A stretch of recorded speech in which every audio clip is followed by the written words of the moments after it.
Assalamualaikum warahmatullahi wabarakatuh.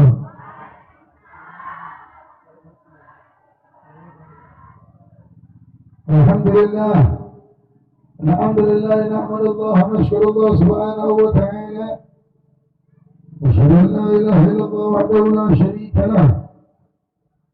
Wa asyhadu anna Muhammadan abduhu wa rasuluh wa safiyuhu wa khaliluh. Allahumma salli ala atqa khalqillah wa ala habbi khalqillah wa ala azami khalqillah. سيدنا وحبيبنا وقرة أعيننا محمد بن عبد الله صلى الله عليه وعلى آله وصحبه وموالاه صلاة وسلاما دائمين إلى يوم القيامة. أما بعد فحضرة المحترم yang kami muliakan, Bapak Kecil dan seluruh jajarannya, seluruh tokoh masyarakat, imam kampung dan seluruh jajarannya, para alim ulama, para tengku, para asatid yang tidak mungkin saya sebutkan satu persatu nama pada siang yang mulia ini, akan tetapi tidak mengurangi rasa hormat insyaallah. Wal hadirin wal hadirat yang dirahmati oleh Allah.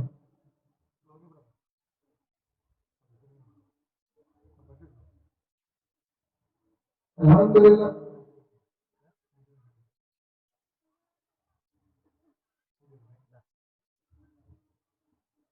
Alhamdulillah, pada siang yang mulia ini kita duduk sama-sama memperingati Maulid lahirnya hari besar baginda Nabi Muhammad sallallahu alaihi wasallam.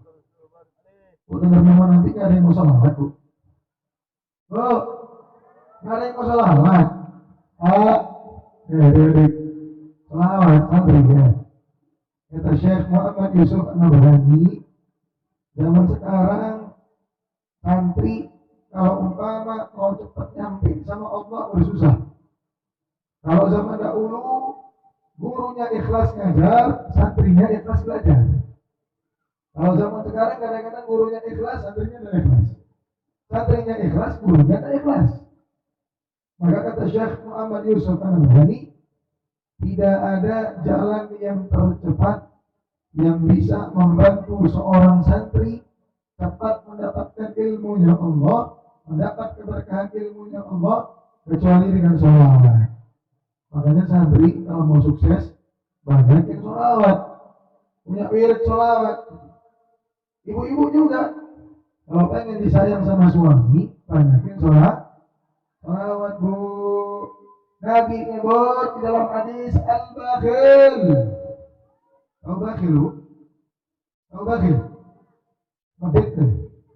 Tahu medit? Tahu? Pelit, krit, rekod. Oh, apa mana? Ya. Tahu medit? Nah, medit. Tahu medit, Bu? Nah, kata Nabi orang yang medit. Siapa orang yang pelit? Orang yang pelit siapa kata Nabi? Bukan orang yang pelit kemudian ada acara maulid, begitu sumbang-sumbangan, tujuh mata perpurangan dengar, itu pelit, Bu. Itu pelit juga. Ada acara maulid, begitu sumbang-sumbangan. Bapak di mana? Tidak tahu, udah sebulan nggak pulang ke rumah. Kalau acara dangdut saya nyumbang sombong. Kalau maulid, subhanallah, susah keluar uang. Disebutkan oleh Sayyidina Abu Bakar Siddiq, siapa orang yang menginfakkan hartanya 1 dirham. 1 dirham berapa? 1 dirham paling ada mungkin sekitar 5.000 rupiah atau 10.000 rupiah untuk maulid Nabi Muhammad, maka Allah Ta'ala gantikan pahala sebesar gunung Uhud. Pernah lihat gunung Uhud, Bu? Enggak? Bapak-bapak maaf, saya tidak panggil, soalnya depan saya ibu. Bapaknya jauh. Kayak begini kalau lihat bapaknya. Tidak semua juga nama. Pernah lihat gunung Uhud, Bu? Gunung Uhud itu di Mekah, Bu. Di Saudi. Belum pernah? Insya Allah yang belum pernah mudah-mudahan bisa umroh. Insya Allah lihat di umroh. Mau umroh bu? Mau amin bu. Solid benar sama kami. Gak mau dia doain. Amin. Amin. Nah begitu. Tapi saya nggak punya rumah aja masih kontrak, masih tadi kayu. Kalau nggak punya keyakinan sama Allah sampai hari kiamat nggak bakal bikin umroh. Sekarang pertanyaannya, kalau umpama diundang sama Pak Kecik atau diundang sama wali kota, tadi beliau nyebut wali kota, diundang sama wali kota, suruh datang ke rumah wali kota, semua warga desa suka jadi makmur. Jam 12:30 siang. Nah, disuruh datang rumah wali kota jam 12:30 siang, semua masyarakat dusun suka desa suka jadi makmur. Saya mau nanya bu, kira-kira dari rumah makan siang atau enggak? Ngapain makan siang ya? 12:30 makan rumah wali kota enak ya. Makan siang apa enggak? Makan siang. Makan siang pak? Nah, masak bu? Dapat undangan wali kota masak? Nggak masak. Jam 12 sudah siap pakai baju. Udah cari baju bagus, baju cantik, kenapa diundang wali kota? Pertanyaannya, kalau sama wali kota yang kekayaannya yang diberikan oleh Allah, Bapak Ibu sanggup tidak makan siang, sanggup mengantongkan rezeki, sanggup yakin bahwasanya wali kota adalah orang kaya, mampu kasih makan Bapak Ibu sekalian, kenapa sama Allah yang kasih kekayaan kepada wali kota Ibu masih ragu? Sama wali kota yakin. Kenapa yakin? Wali kota kan kaya, banyak uangnya. Terus yang ngasih wali kota uang siapa? Oh, kenapa sama wali kota bisa yakin, sama Allah takut rezekinya nggak dikasih sama Allah? Boleh kebalik Pak Bro. Kita lebih kenal sama Allah daripada sama wali kota. Kadang-kadang bapak ibu lewat depan wali kota, salam belum tentu wali kota kenal. Siapa ini? Oh saya Pak, ya kadang-kadang udah kenalin. Saking semangatnya juga wali kota, Pak saya Fulan bin Fulan dari desa suka jadi makmur. Dalam hati wali kota siapa orang? Tapi sama Allah gak perlu mengenalkan diri, Allah Ta'ala kenal sama Bapak Ibu sekalian. Tadi kita sebutkan bahwasanya kadang-kadang orang pelit, untuk urusan agama pelit, untuk urusan akhirat pelit, tapi untuk urusan maksiat Masya Allah nomor 1. Kalau urusan riba atau riba, di sini ada nggak bu? Biasanya tuh di satu kampung Pak, ada namanya satu rumah biasanya atau satu kedai yang jadi pusat gibah internasional. Ada loh. Itu kedai biasanya ruko atau rumah. Biasanya itu rumah berita. Kota Langsa belum ketemu beritanya, belum ada beritanya, di situ udah tahu. Wah, ada begitu. Nah, kadang-kadang orang ngumpul, ibu-ibu ngumpul ngomongin tetangga sebelah, difasilitasi, dikasih makan, kasih minum biar tambah enak gibahnya. Kadang begitu lah. Ibu-ibu ini kalau gibah kadang-kadang gak mau ngaku. Kalau ngomongin orang gak mau ngaku lah. Karena ada mukadimahnya, ada pembukaannya. Ngumpul, duduk ibu-ibu, ini bukan ngomongin orang ya. Nah, terjadi loh. Kalau udah ada yang bilang, ini bukan jelekin orang ya, itu mau jelekin orang betul. Keseringan begitu biasanya. Dipikirnya malaikat nggak ngerti. Kalau udah bilang begitu, malaikat tutup mata. Oh, berarti bukan jelekin orang. Tahu nggak? Tahu apa? Tapi ini nggak jelekin orang ya. Itu Fulan. Nggak harusnya jelekin orang. Dosa juga. Maka karena itu kita sebut bahwasanya al-bakhil, orang yang pelit. Kata kalau umpama nggak mau nyumbang ke masjid pelit, nggak mau nyumbang kepada tempat-tempat baik juga pelit. Tapi pelitnya cuma di mata masyarakat. Paling tetangga yang bilang pelit, paling bantar-bantar Pak Imam bagi ditandain rumahnya Pak Imam. Ini rumah bakil, rumah pelit nih. Gak usah datangin lagi besok. Tapi ada orang yang dianggap pelit sama Nabi Muhammad. Bukan orang dosa suka jadi makmur yang anggap pelit. Bukan orang kata langsat yang anggap pelit. Tapi Nabi Muhammad. Gak kebayang bu, kalau Nabi Muhammad yang bilang kita pelit, mau kemana lari? Di akhirat, Nabi Adam gak bisa nyelamatin, Nabi Nuh gak bisa nyelamatin, Nabi Idris gak bisa nyelamatin, Nabi Musa, Nabi Isa, Nabi Ismail, Nabi Ibrahim, semua para Nabi gak bisa nyelamatin kita, cuma Nabi Muhammad. Jadi ketemu di akhirat, Nabi Muhammad bilang, siapa orang pelit di dunia dulu? Siapa lu? Man dzukirtu indahu falam yusalli alayya. Orang yang ketika disebut nama Nabi Muhammad, kata Rasulullah, dia nggak mau sholat. Dia lesannya kemudian diam, nggak mau ngomong, nggak mau sholawat. Kenapa? Pertanda orang kalau umpama dengar nama Nabi Muhammad nggak mau sholawat karena tidak cinta sama Rasulullah. Karena cinta itu susah mau dibentuk. Ada pepatah bu namanya tak kenal maka tak hafal. Apa kabeh ini? Urusan tak kenal maka tak sayang, wah hafal.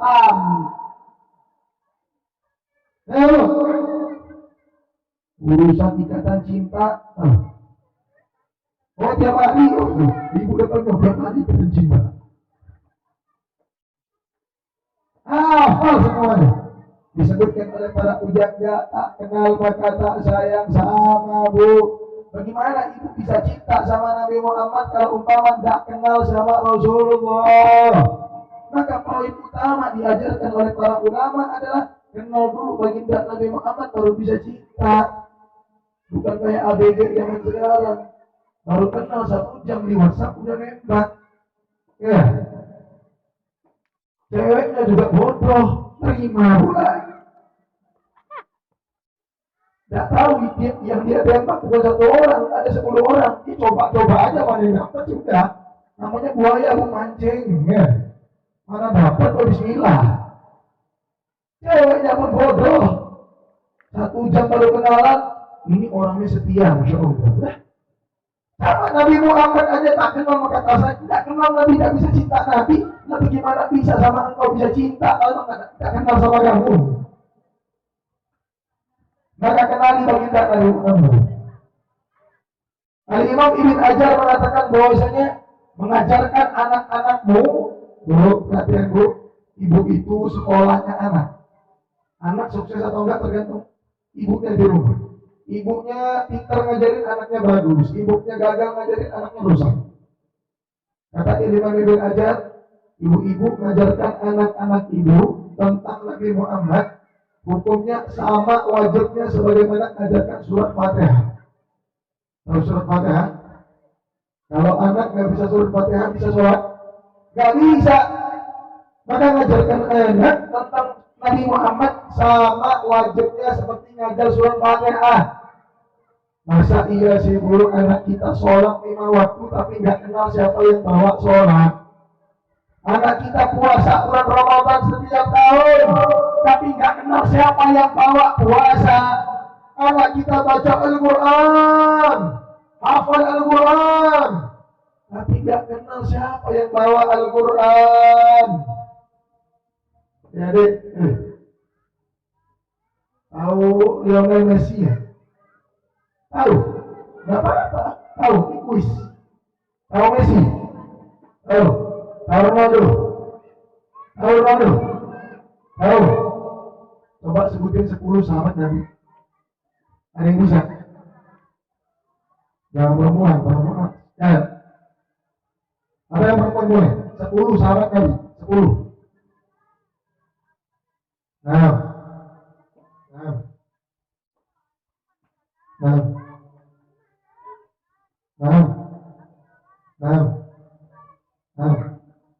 Terus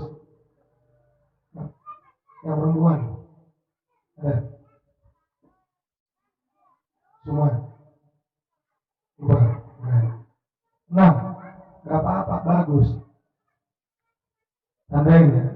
Tapi pulang lalu ngasih hadiah. Pulang ambil hadiah sama saya. Ini tanda bahwasanya orang tuanya bagaimana perhatian sama anak-anaknya, bisa kenal sama sahabat Nabi. Allah, anak bisa kenal sama sahabat Nabi, luar biasa. Kalau udah Nabi Muhammad ada dalam hati anak tersebut, silakan anak tersebut mau belajar dimanapun, akidahnya terjaga, Islamnya terjaga. Tapi kalau sudah anak di dalam hatinya tidak punya Nabi Muhammad, jangan harap kemudian dia bisa menjaga dia punya agama. Tadi disebutin siapa? Abu Bakar, ada Nuaiman. Senang sama cerita Nuaiman. Suka sama. Ibu tahu Nuaiman, Bu? Tahu Nuaiman? Gak tahu.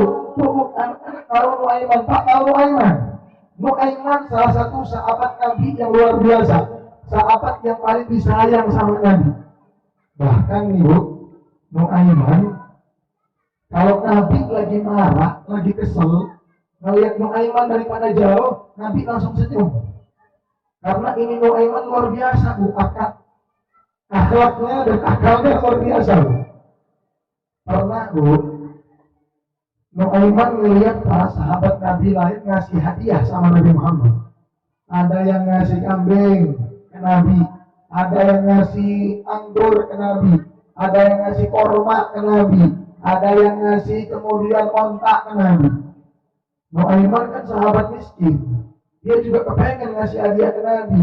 Akhirnya suatu ketika dia sudah memiliki sesuatu yang bisa dikasih hadiah ke Nabi, dia bawa satu karung anggur untuk Nabi. Wah, Masya Allah ya, kasih hadiah ke Nabi satu karung anggur. Dia datang, ya Rasulullah, ini anggur ya Rasulullah untuk engkau dan para sahabat. Nabi senyum, ambil, yuk bismillah makan. Anggurnya Masya Allah manis, dimakan sama Nabi. Habis anggurnya, habis satu goni, tiba-tiba datang penjual anggur. Dia bilang, ya Rasulullah, ini anggurnya belum dibayar. Loh, katanya dia hadiah dari Nuaiman. Ya Rasulullah, kata Nuaiman, ini hadiah dari Nuaiman, tapi engkau yang bayar ya Rasulullah. Nah, enak ya begitu Nuaiman ya. Dia yang mengasih hadiah, Nabi yang bayar. Akhirnya Nabi bilang sama sahabat, dia perluan bayar ini anggur. Ini Nuaiman begitu. Nabi Muhammad punya sahabat luar biasa, Bu. Sahabat Nabi Muhammad yang hidup di sekitar Nabi Muhammad, orangnya enak, Bu. Nabi Muhammad luar biasa, Bu. Sampai ini pernah Nuaiman, Bu. Karena sudah disebut Nuaiman, kita cerita Nuaiman. Nuaiman karena orangnya lucu, akalnya banyak. Waktu suatu ketika Sayyidina Abu Bakar Siddiq mau jualan ke negeri Syam, mau berangkat ke negeri Syam. Izin sama Rasulullah, ya Rasulullah, saya mau ke negeri Syam tapi izin mau bawa Nuaiman. Nabi bilang, engkau mau bawa Suhaibik. Suhaibik ini sahabat yang paling amanah, yang paling luar biasa, bagus. Nah kamu mau bawa Nuaiman ngapain? Ibarat kata begini, Bu, kalau Suhaibik ini, kalau umpama dia kasih sen kanan, dia belok kanan. Kalau Nuaiman dia kasih sen kanan, dia belok kiri, Bu. Tahu? Kasih sen kanan belok kiri, tahu? Pernah, Bu? Sering? Jangan, Bu. Kalau sen kanan belok kanan, Bu, jangan ke kiri. Ini Nuaiman diperintah A, buatnya B, disuruh B, buatnya C. Kata Nabi Muhammad, ngapain dibawa Nuaiman? Kata Sayyidina Abu Bakar, ya Rasulullah, biar ada kawan ketawa di jalan, ya Rasulullah. Akhirnya dibawa Nuaiman sampai ke negeri Syam. Sayyidina Abu Bakar suruh sahabat Suhaibik yang paling amanah, yang paling jujur untuk jaga makanan. Kata Sayyidina Abu Bakar, Suhaibik, jangan ada yang ngambil makanan sampai aku balik, aku mau pergi sebentar. Kata Suhaibik, siap, Sayyidina Abu Bakar. Sayyidina Abu Bakar pergi. Nuaiman di ujung jalan tiba-tiba megang perut, ya Allah lapar. Dia lihat, ada meja makanan penuh. Dia datang, Suhaibik, bagi dong makanan. Kata Suhaibik, kok nggak bisa? Kata Sayyidina Abu Bakar, tunggu Sayyidina Abu Bakar pulang baru boleh. Kata Nuaiman, kamu mau kasih saya makan atau saya bikin masalah? Kata Nuaiman, kamu mau kasih saya makan atau saya bikin masalah. Kata Suhaibin, nggak peduli, saya pegang tangan. Nuaiman kesal sama Suhaibin. Dia pergi ke pasar budak. Tahu budak tuh? Hamba sahaya tahu. Zaman dahulu ada budak, bukan pembantu, di bawah pembantu. Budak nggak digaji, diperintah suruh kerja dong. Jadi dulu budak diperjualbelikan di zaman Nabi Muhammad. Ini Nuaiman pergi ke pasar budak. Dia tanya, bang, berapaan ini harga? Oh ini 1.000 dinar. Oh ini 2.000 dinar. Ini 3.000 dinar. Mahal bener budak-budak di sini.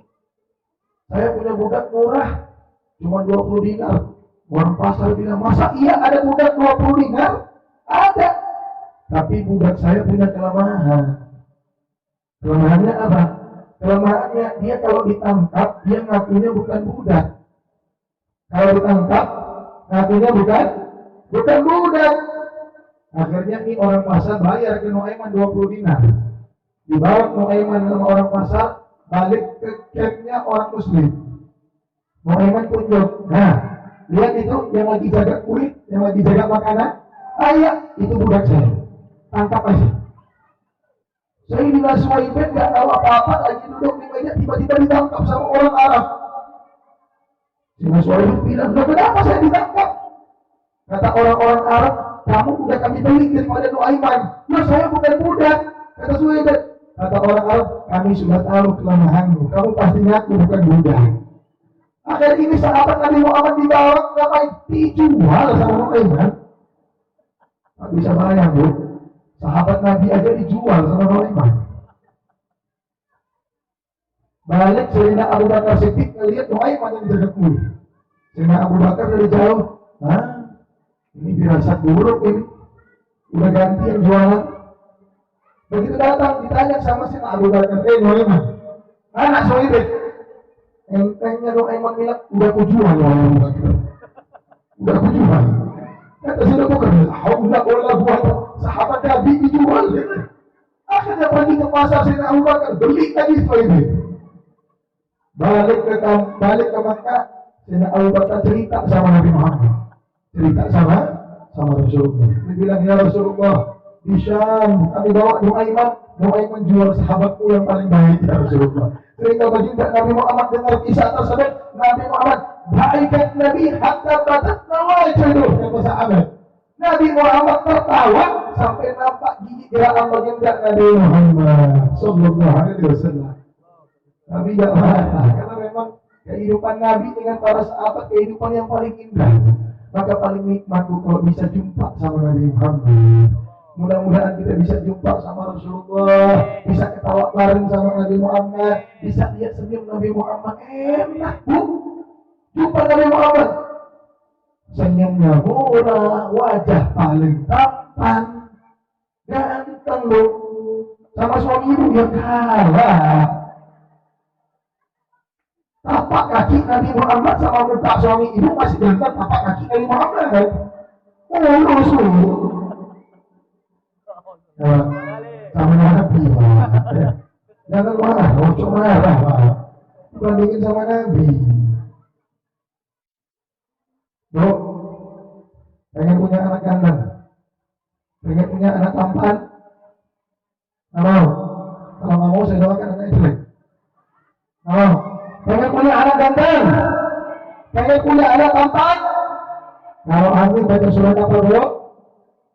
Baca surat musuh. Saya mau nanya Pak Bu, Nabi Muhammad sama Nabi Yusuf ganteng siapa? Nabi Muhammad sama Nabi Yusuf ganteng siapa? Oh ragu? Ini orang bisa suka jadi makmur ragu. Nabi Muhammad sama Nabi Yusuf ganteng siapa? Nabi Muhammad. Nabi Yusuf. Yang bilang Nabi Yusuf belum pernah lihat wajah Nabi Muhammad. Oh, nggak tahu. Jadi yang nggak pernah lihat Nabi Yusuf. Nah, terus kalau tahu Nabi Yusuf belum ganteng. Ya, barek ini. Nabi Muhammad, Nabi Yusuf punya ganteng kalau umpama diibaratkan oleh para ulama, gantengnya Nabi Yusuf itu cuma 25%, selebihnya gantengnya Nabi Muhammad. Gantengnya Nabi Muhammad lebih daripada 3 kali lipat daripada Nabi Yusuf. Bisa bayangin gantengnya. Sekarang saya mau nanya, Bu. Ganteng siapa, Nabi Muhammad apa Nabi Yusuf? Sudah sepakat Nabi Muhammad? Kalau ambil baca surat Yusuf lagi. Pak Imam ini gimana Pak Imam? Ditanya ganteng mana Nabi Muhammad sama Nabi Yusuf, bilangnya Nabi Muhammad. Tapi kalau ambil baca surat Yusuf. Ini kepala saya yang baik yang salah atau kepala ibu yang salah? Surat Muhammad sama surat Yusuf panjang mana? Panjang surat Yusuf, surat Muhammad lebih pendek. Nah ibu ngapain repot-repot baca surat yang lebih panjang sedangkan Nabi Muhammad lebih ganteng, lebih tampan. Ya Allah. Bu, ulang lagi. Nabi Muhammad sama Nabi Yusuf ganteng siapa, Bu? Sekarang kalau hamil nanti baca surat apa, Bu? Nah, ini benar ini. Ya, bukan nggak boleh baca surat Yusuf, tapi disebutkan Nabi Yusuf tampannya saking gantengnya luar biasa. Ketika Siti Zulaikha jatuh cinta kepada Nabi Yusuf, padahal Siti Zulaikha udah punya suami, jatuh cinta sama Nabi Yusuf. Mulai tuh ibu-ibu komplek gibah, mulai gibahin. Ya. Oh, itu Zulaikha punya suami, teman sama suami orang, teman sama bojonya orang nih, bojo. Nggak ngerti ya di bahasa Jawa. Saya ngerti bahasa Jawa dikit-dikit karena dulu waktu belajar di Yaman satu kamar ada beberapa orang Jawa Timur. Jadi sempat belajar dikit-dikit. Jadi disebutkan bahwasanya ketika ibu-ibu komplek pada gibahin ini Siti Zulaikha nggak terima dong. Nanti orang belum tahu gimana gantengnya Yusuf. Kalau melihat gantengnya Yusuf, jangankan saya, kamu pun ninggalin suami. Diundang nih ibu-ibu, dikasih buah apel, dikasih pisau, suruh masuk Nabi Yusuf. Bu, Nabi Yusuf masuk kayak ikan sampul. Angin, penerbangan ganteng luar biasa, orang lihat sampai disebutkan di dalam tafsir itu ibu-ibu yang tadi gibahin Siti Zulaikha potong apelnya udah habis, yang dikupas kulit tangannya, bukan dipotong, Bu. Sebagian riwayat katakan bukan dipotong, tapi kulitnya diiris satu persatu. Bisa kebayang sakitnya, Bu. Karena sikit pisau aja, Bu, taruh turun nipis, nikmat. Ini iris-iris, Bu. Satu lembar kulit. Kebayang, Bu, sakitnya? Tapi gara-gara tampannya Nabi Yusuf, karena tampan tersebut yang memandang adalah mata, yang memproses adalah akal, sebelum sampai ketampanan tersebut dapat diproses oleh akal, sudah terlebih dahulu mematikan semua urat saraf yang ada di tubuh. Saking gantengnya. Makanya kalau ada anak muda suka jadi makmur, ngaku paling ganteng di kampung, suruh lewat depan ibu-ibu kasih pisau, suruh potong tangan, sakit, Bu? Sakit? Jelek berarti. Dua hukuman. Berarti jangan sok ngaku ganteng. Kalau umpama perempuan lihat kita potong tangan masih sakit. Tapi pernah nggak, Bu, dengar cerita perempuan di kota Madinah lihat Nabi Muhammad saking gantengnya masuk paret? Ada, Bu? Kenapa? Apa Nabi Muhammad kurang ganteng? Bukan, Bu.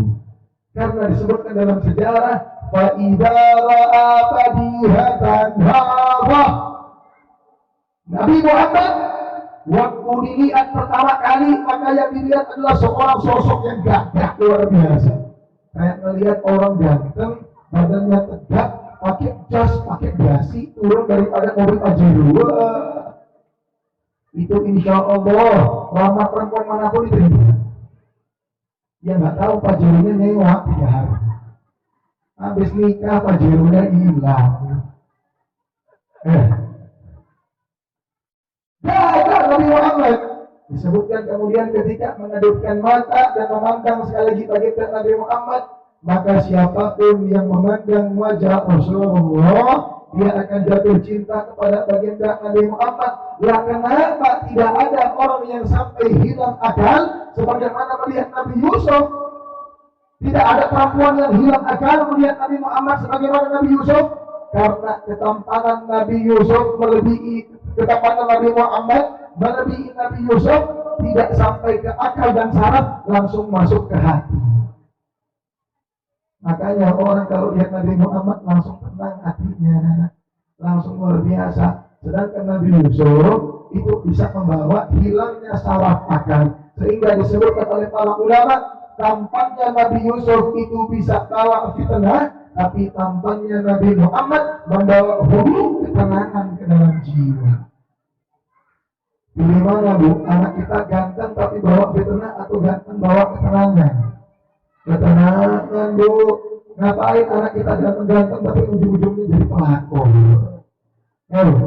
Saking ramainya perempuan yang suka, bukan pelakor, rambut laki orang itu, masa laki suka sama laki? Walhasil begitu. Nabi Muhammad luar biasa. Jangankan ibu-ibu yang perempuan. Dulu bu, Sayyidina Umar. Tahu Sayyidina Umar? Tahu Sayyidina Umar bu? Tahu? Adik-adik tahu Sayyidina Umar bin Khattab? Tahu? Alhamdulillah. Sayyidina Umar pernah bu cerita-cerita di emperan masjid sebelum masuk Islam. Cerita zaman jahiliyah, cerita zaman dulu. Apa kata Sayyidina Umar? Dulu aku sebelum masuk Islam pernah gak punya uang. Pernah gak punya uang. Kan dulu Sayyidina Umar nyembahnya patung, nyembah berhala sebelum masuk Islam.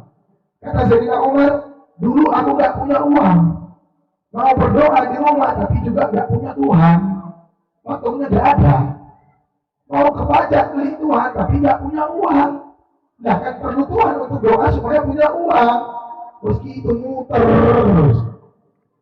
Akhirnya Sayyidina Umar pening. Dilihat di rumah ada gandum, ada korma. Diambil gandum, diambil korma, diadon roti. Dibuat kepala, dibuat tangan, dibuat kaki, dibuat badan, dibuat Tuhan. Akhirnya buat Tuhan pakai adonan roti. Ditaruh. Doa minta sama roti tersebut supaya dapat uang. Siap ngaduk roti, Sayyidina Umar keluar rumah. Duduk di teras sambil lihat-lihat langit, tiba-tiba perponcongan bunyi. Masuk ke rumah, melihat gandum habis, korma habis, yang tinggal Tuhan. Kata Sayyidina Umar, saking laparnya aku gak mikir lagi, akhirnya aku makan Tuhan. Terus Tuhannya dimakan. Sehingga para sahabat di dalam masjid ketawa, juga cerita Sayyidina Umar. Nabi Muhammad dari jauh melihat Sayyidina Umar ibn Khattab. Sayyidina Umar dilihat sama Nabi ketakutan. Apa nanti Nabi marah ya cerita-cerita lucu di sini di masjid? Apa Nabi nanti marah ya? Ternyata apa? Nabi tidak marah. Ketika Sayyidina Umar melihat Nabi Muhammad dan Nabi Muhammad melihat Sayyidina Umar, dan Nabi Muhammad tersenyum dengan senyuman khas baginda Nabi Muhammad, kata Sayyidina Umar ibn Khattab, singanya umat muslimin yang ketika menancapkan pedang, ketika menanggalkan pedangnya 1000 musuh takut, melihat wajah baginda Nabi Muhammad tersenyum. Kata Sayyidina Umar, tatkala aku melihat senyuman indah dari wajah baginda Nabi Muhammad, aku merasakan jatuh cinta kembali kepada Rasulullah. Ya Allah, bukan kebayang gimana gantengnya itu. Nabi bu, ganteng luar biasa bu. Orang bisa jatuh cinta, tidak cuma perempuan. Sahabat Nabi melihat senyumnya Nabi, jatuh cinta. Belum kita bahas akhlaknya Nabi, belum bahas sifatnya Nabi. Dulu ada orang yang masuk masjid Nabi, dia kencing di masjid Nabi, orang pedalaman. Orang pedalaman. Suka jadi pedalaman? Enggak. Ada sinyal ya? Eh, tapi tak pedalaman. Ini yang dimaksud pedalaman orang gunung. Badui, orang gunung yang nggak punya TV, punya TV dia. Oh alhamdulillah, nggak ada TV, nggak tahu ikatan cinta bu nanti. Nggak tahu suara hati istri nanti. Kali-kali kita pengen buat film suara hati suami. Masih suara hati ibunya aja didengar. Kami juga perlu curhat bu. Para suami juga perlu curhat bu. Ibu-ibu juga kalau mau sukses dunia akhirat, tiru istri-istri Nabi. Istri Nabi kalau Nabi udah mau pulang dakwah, langsung mandi minyak wangi, nyambut ahlan wa sahlan suamiku dipeluk. Ini ibu-ibu suaminya pulang, suaminya capek kerja, capek ke bodoh sawi, capek kemudian kemana-kemari. Balik ke rumah lihat istri baru kompor, baru bawang, baru terasi. Gimana suami bisa betah di rumah? Kalau ibunya mau terasi maka jangan heran suaminya sering nongkrong di warung kopi janda. Nah ibunya di rumah baru terasi. Tiru istri Nabi. Saya mewakili suara hati suami. Nah, yang senyum-senyum ini mencurigakan. Rasanya memang bau terasi dia bang. Cocok pak? Cocok. Bapak yang siap gue ya, anjir gue.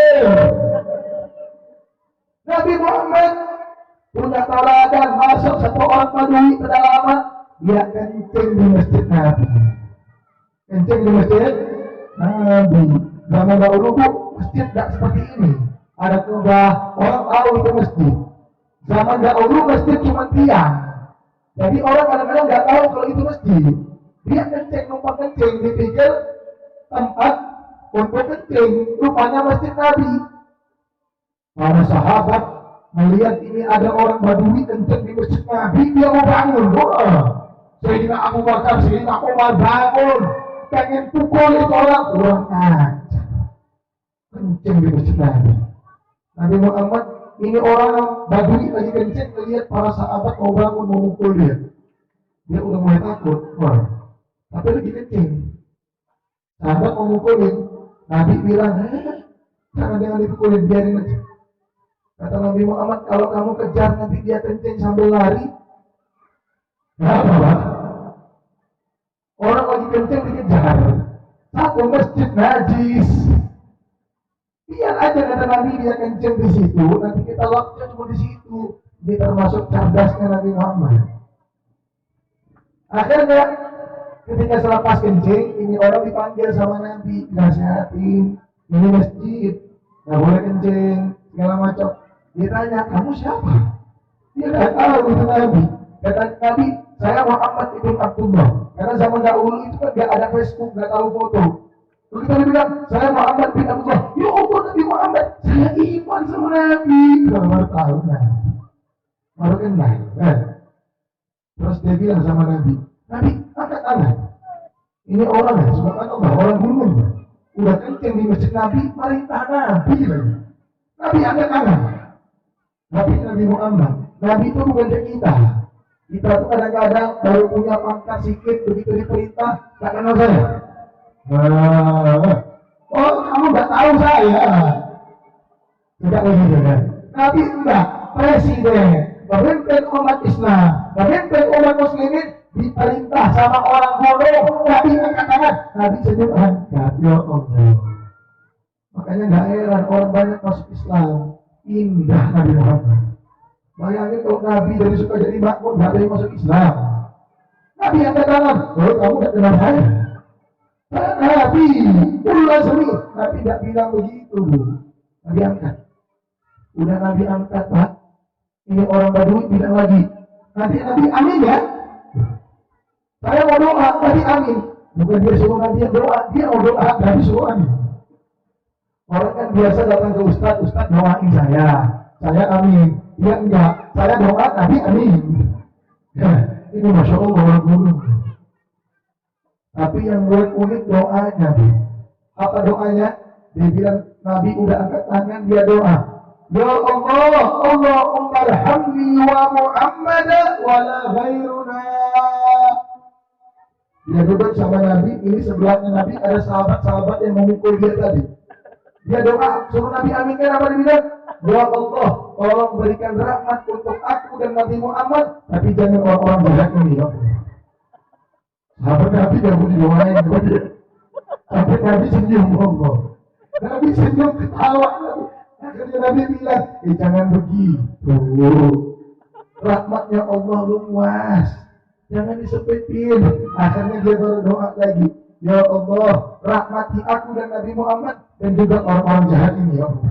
Tetap aja dia masih kesal sama sahabat Nabi. Inilah kehidupan Nabi.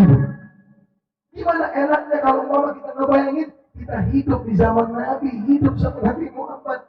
Jangan dipikir hidup Nabi perang saja, hidup Nabi serius saja, hidup Nabi tegang saja. Tidak. Hidup Nabi lebih banyak kelembutannya. Cuman banyak orang yang tidak mengerti, makanya itu saya sebutkan tak kenal maka tak. Ini udah tahu Nabi begitu, kira-kira makin sayang nggak sama Nabi? Makin kepengen nggak jumpa sama Nabi? Nggak kebayang ya. Lagi duduk-duduk begini sama Nabi Muhammad, Nabi senyum, sama orang suka jadi, insya Allah. Mudah-mudahan yang hadir duduk di sini semuanya, insya Allah suatu saat kita bisa minum teh sambil mandang kubah Nabi Muhammad di Madinah, insya Allah. Amin ya Rabbal. Yakin Bu, insya Allah Bu, tidak ada yang mustahil. Insya Allah saya doakan Bapak Ibu semuanya bisa ziarah Nabi Muhammad di Madinah, bisa lihat Ka'bah insya Allah, bisa tawaf di Ka'bah insya Allah, bisa kemudian mengucapkan salam langsung di hadapan kuburan Nabi Muhammad. Assalamualaikum ya Rasulullah. Assalamualaikum ya Rasulullah. Enak ini. Orang dulu berebut. Nyawa dikasih sama Nabi, harta dikasih sama Nabi, keluarga dikasih sama Nabi. Kita Bu bisa mengucap syahadat, bisa nikmat sholat berkat darahnya Nabi, berkat perjuangannya Nabi. Nabi pergi ke kota Taif, para orang-orang Taif sudah berbaris menyambut Nabi Muhammad. Nabi pergi dengan Sayyidina Zaid bin Harithah. Nabi berpikir akan disambut oleh orang-orang kampung tersebut. Nabi maju sampai di barisan anak-anak ngambil batu melempar baginda Nabi Muhammad, berdarah lutut baginda Rasulullah dan kaki baginda Nabi Muhammad. Lewat di barisan perempuan, semua perempuan di kota Taif meludahi wajah ganteng tampan mulia Rasulullah Sallallahu Alaihi Wasallam sampai di barisan terakhir. Sampai di barisan terakhir, baginda Nabi Muhammad dikepung sama orang-orang yang badannya kekar, dikeroyok baginda Nabi Muhammad, dipukul baginda Rasulullah. Sayyidina Zaid bin Harithah tarik baginda Nabi Muhammad lari daripada orang.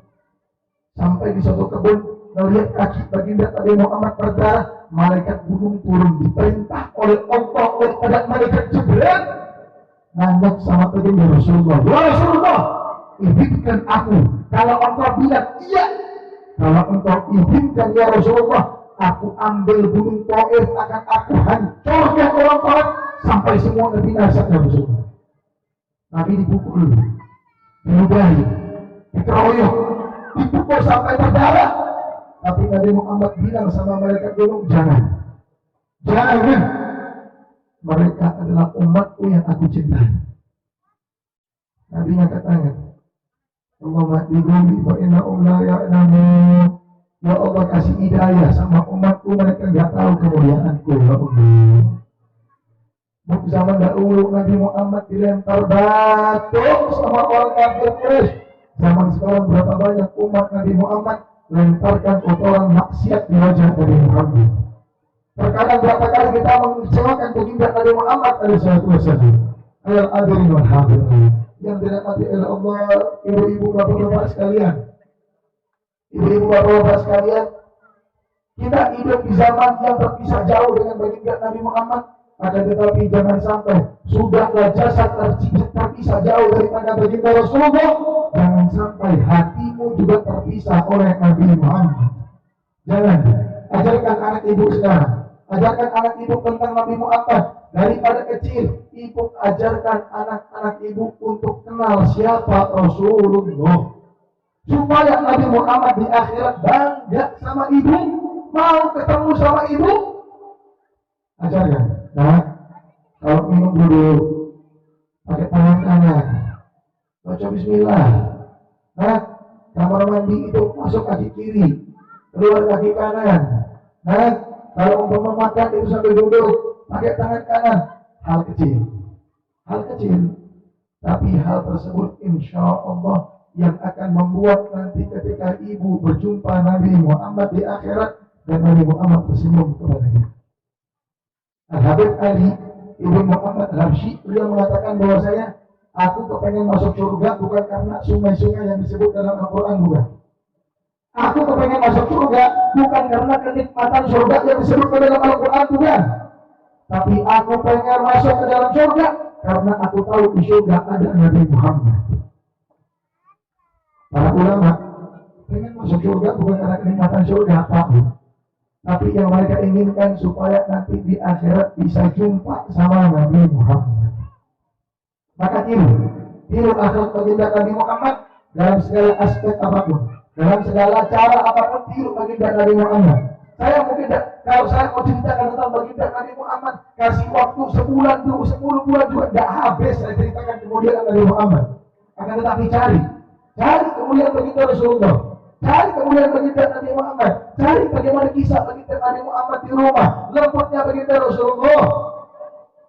Nabi sama istri sayang, Nabi sama istri sayang luar biasa. Sayyidah Aisyah umur 14 tahun pernah belajar masak untuk Nabi, baru belajar. Nabi tadi yang nyebut nama sahabat berapa tahun? Umur berapa? Oh 11, 3 tahun lagi.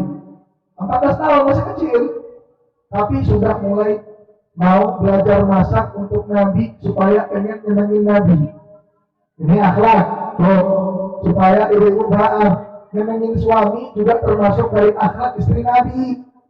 Masak, ini gimana? Bapak-bapaknya keluar terus nggak pernah masak masakan ibu lagi. Belajar masak dong. Sayyidah Aisyah belajar masak. Lagi belajar masak, tiba-tiba ada yang ngetok pintu. Buka pintu, ngelihat pembantunya Nabi dari istri yang lain, Ummu Salamah. Ditanya, ngapain? Kata pembantunya Ummu Salamah, ini saya bawa kuah sop kesukaan Nabi baru dimasak sama Ummu Salamah. Bisa bayangin, Bu? Sayyidah Aisyah baru belajar masak, belum siap pun masaknya, baru naruh bumbu. Tiba-tiba datang kiriman masakan dari istri lain, masakan kesukaan Nabi pula. Apa kata Sayyidah Aisyah? Kata Sayyidah Aisyah, engkau bawa balik sama yang masak atau aku pecahkan dirimu? Oh, sangar, Bu. Sayyidah Aisyah, sangar, Bu. Ini pembantunya Ummu Salamah diam bingung. Balik ke rumah Ummu Salamah, kena marah sama istri Nabi. Nggak balik juga kena marah sama istri Nabi.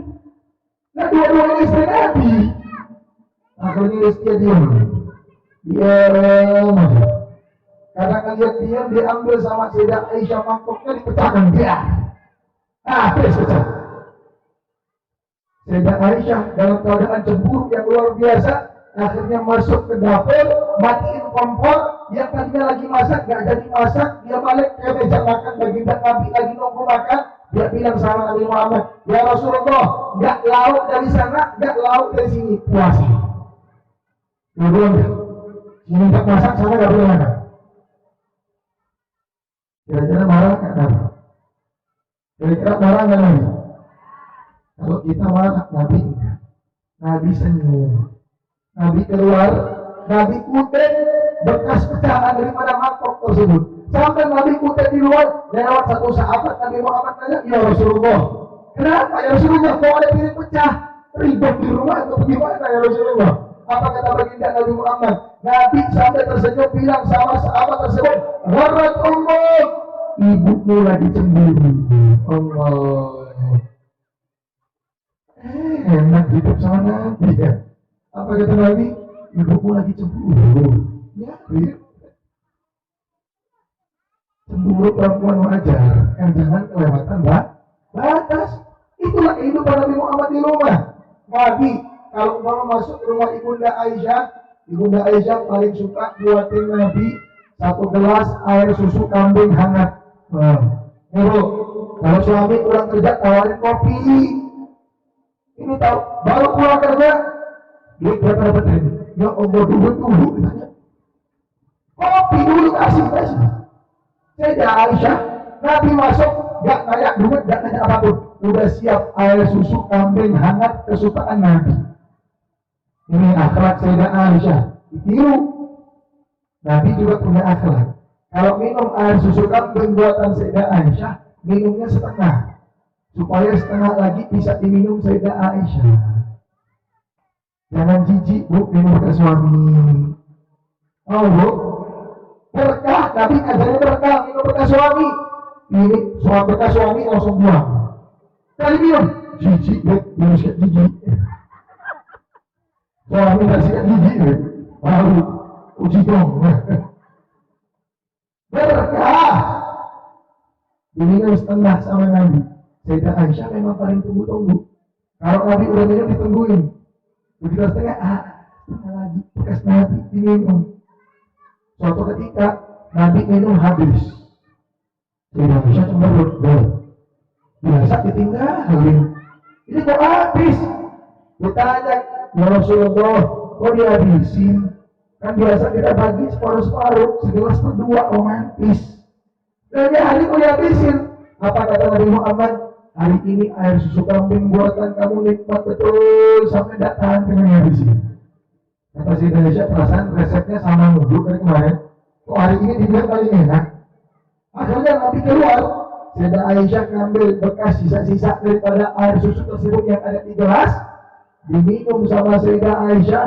Ternyata air susunya rasanya asin. Sayyidah Aisyah salah taruh gula, tertaruh garam. Nabi Muhammad habiskan supaya Sayyidah Aisyah nggak ngerasain air susunya asin, ngejaga hatinya Sayyidah Aisyah. Ya Allah, gimana mencari suami begitu? Pak, kalau ibu masak kuah asin gimana Pak? Habisin Pak. Marah Bu. Dihabisin atau dimarahin bro? Apa begitu Pak Gede? Matamu mana itu? Asin. Iya Nabi Muhammad. Nabi itu lembut. Nabi itu Masya Allah sama istri. Jangan kadang-kadang ini mohon maaf laki-laki yang dia hafal cuma satu ayat. Ar-rijal qawwam 'alan nisa. Laki-laki pemimpin perempuan. Begitu di rumah istri, abang, tolonglah jemur kain bentar. Kamu tidak tahu ayat Al-Quran. Ar-rijal qawwam 'alan nisa. Laki-laki itu pemimpin perempuan. Istrinya jemur. Balik ke rumah, abang tolonglah saya jaga anak, cuci piring sebentar. Ar-rijal qawwam 'alan nisa. Saya laki-laki pemimpin perempuan. Pak, salah satu sifat mulia Nabi, karena fi mihnati ahli. Nabi pernah pulang jihad, baju dalam keadaan berdarah, jaket yang luar biasa. Masuk rumah Sayyidah Aisyah, lihat ada sapu tergeletak, Nabi ambil, Nabi bantu nyapu rumah Sayyidah Aisyah. Seberapa capeknya kita sama capeknya Nabi. Ar-rijal qawwam 'alan nisa. Ini adalah ayat untuk menentukan pemimpin di rumah dalam segi syariat. Urusan cuci piring, urusan bantu masak, urusan bantu jaga anak, pakai ayat ar-rijal qawwam 'alan nisa. Laki-laki pemimpin, giliran istrinya keluar rumah buka aurat, dia ketawa-ketawa. Giliran istrinya gak pernah pergi ngaji, dia senyum-senyum. Gak pernah ngomong ar-rijal qawwam 'alan nisa. Jumpa sama Nabi mau ngadap di mana kita punya muka. Ar-rijal qawwam 'alan nisa. Istri keluar rumah buka aurat, masuk pakai jilbab. Betul, cuma sebentar kali. Ar-rijal qawwam 'alan nisa. Saya pemimpin di rumah pakai jilbab. Itu baru laki-laki. Di orang ngaji di masjid, tadi kasih. Malah abang sinetron ikatan cinta ketiga episode ini. Ada Rizal kalau bisa. Saya pemimpin di rumah pergi. Ini baru pemimpin. Gilirannya aku di rumah, Rizal jangan kalian bisa. Giliran di situ, Rizal jangan kalian bisa. Boleh tanya sama yang sudah pernah pergi rumah saya. Saya punya rumah, Pak, mohon maaf. Bukan kemudian harus dicontoh, enggak. Saya punya rumah, punya daftar tiket cuci baju sama istri. Kenapa? Enggak apa-apa. Yang saya bilang sama istri, kalau gosok saya nggak bisa. Karena saya kalau gosok, kalau melipat, yang satu lebih kecil, satu lebih besar. Jadi kanannya. Nggak ngerti saya. Tapi kalau nyuci gampang. Tinggal taruh deterjen, taruh air, putar. Sudah. Jemur. Nggak apa-apa, Pak Nabi. Ulul azmi, Rasul, Presiden, pemimpin umat muslimin. Yang sudah pasti masuk surga, terbuka itu surga. Oh, istri di rumah.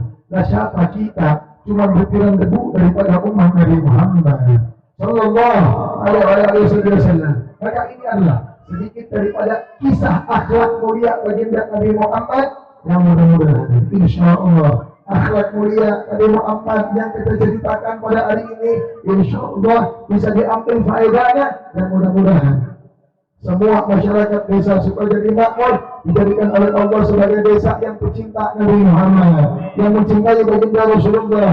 Anak-anaknya, anak-anak ibu, bapak ibu sekalian dijadikan anak-anak yang kenal dengan Nabi Muhammad, yang cinta kepada Rasulullah, yang sayang dengan baginda Nabi Muhammad. Dan mudah-mudahan sebagaimana pada hari ini kita duduk baik yang di bawah tenda, dalam masjid, yang jualan, yang di pojok, yang lagi ngahir anak, yang lagi dimanapun yang mendengar nama Nabi Muhammad, mudah-mudahan hari ini kita duduk di dunia menyebut nama Nabi Muhammad, di akhirat insya Allah semua kita berjumpa dengan Nabi Muhammad, bisa ngobrol sama Nabi Muhammad dan wajah Rasulullah insya Allah. Amin ya Rabbal Alamin. Maka saya tutup dengan sebagaimana kata para guru kita, tidak ada yang bisa lebih merubah akhlak seseorang kecuali dengan dia tambah mengenal Rasulullah. Kalau engkau ingin mengubah dirimu, ingin mengubah akhlak masyarakatmu, ingin mengubah akhlak orang kampungmu, maka kenalkan dia dengan Nabi Muhammad, maka dia akan berubah dengan sendiri. Kalau Nabi Muhammad di hati, letakkan anak-anakmu Nabi Muhammad, kenalkan anak-anakmu Nabi Muhammad, tidak perlu repot-repot didik, karena yang dia tahu cuma Nabi Muhammad, yang dia tiru Nabi Muhammad. Tapi kalau Nabi Muhammad yang terkadang mohon maaf kita lebih senang, anak-anak kita lebih hafal artis Korea daripada sahabat Nabi Muhammad. Lebih senang kalau anak kita lebih hafal pemain sepak bola daripada sahabat Nabi Muhammad. Ya Allah, ya Allah, ya Allah. Dengan wajah apa nanti mau jumpa sama Nabi Muhammad? Dengan wajah apa mau jumpa dengan Rasulullah? Di saat semua orang berebut, berbondong-bondong pengen lihat wajah yang tampan tersebut. Sayyidina Abdullah ibn Mas'ud waktu lihat Nabi Muhammad, kemudian melihat bulan purnama. Kenapa sering dicontohkan wajah Nabi Muhammad lebih indah dari bulan purnama? Kenapa? Karena orang Arab itu zaman dahulu tidak punya hiburan kecuali hiburannya lihat bulan purnama. Zaman dahulu tidak ada namanya handphone, Android, game tidak ada. Tidak ada apa-apa di Arab, lampu tidak ada. Jadi hal yang paling indah bagi orang Arab kalau sudah bulan purnama mereka duduk di atas atap sama keluarga sambil melihat bulan purnama. Sayyidina Abdullah ibn Mas'ud jumpa Rasulullah. Dia lihat Nabi Muhammad, lihat wajah Rasulullah. Dia lihat bulan purnama. Dia lihat lagi wajah Nabi Muhammad. Dia lihat lagi bulan purnama. Dia lihat lagi. Disebutkan dalam riwayat 3 kali. 3 kali.